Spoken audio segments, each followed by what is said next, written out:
and if we work together. And I was inspired by that sermon, not only because I thought that it applied to my life, because it told me that you don't have to ignore the problems in the world to be hopeful.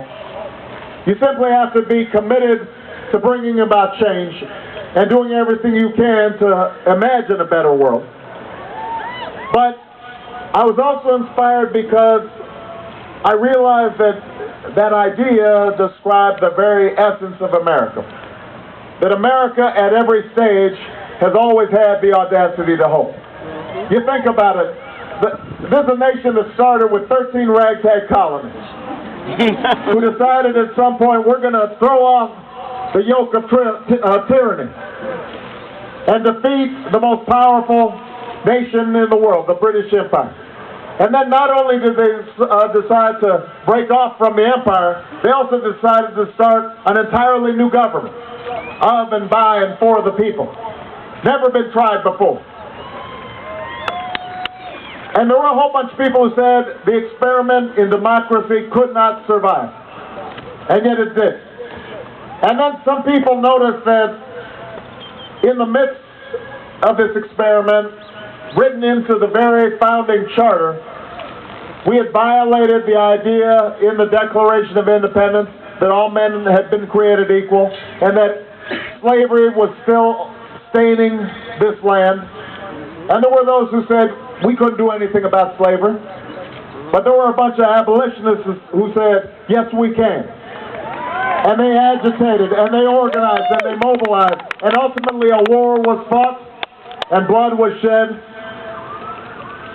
And under Lincoln's leadership, the House was no longer divided between half slave and half free. And then there were a whole bunch of people who noticed that women didn't have the right to vote. That was the tradition. But I'm sure there was some woman one day who looked across the dinner table and said, she saw her husband and she said, I'm smarter than that guy. Why is it that he gets to vote and I don't get to vote? And so she started mobilizing her friends and her neighbors, and they started marching and writing petitions until they were full partners in the process of rebuilding America. And there were workers who looked around and said, we believe in free enterprise. We know that the business of America is business, but at some point workers should be able to share in the prosperity and the productivity of this nation. So some of them decided, well, we're not doing too well when we're divided. Why don't we get together and form a union? And together they all lifted up a middle class in this country and got wages and benefits and overtime and bathroom breaks that we now take for granted. And people said it couldn't be done, but some people said, yes, we can.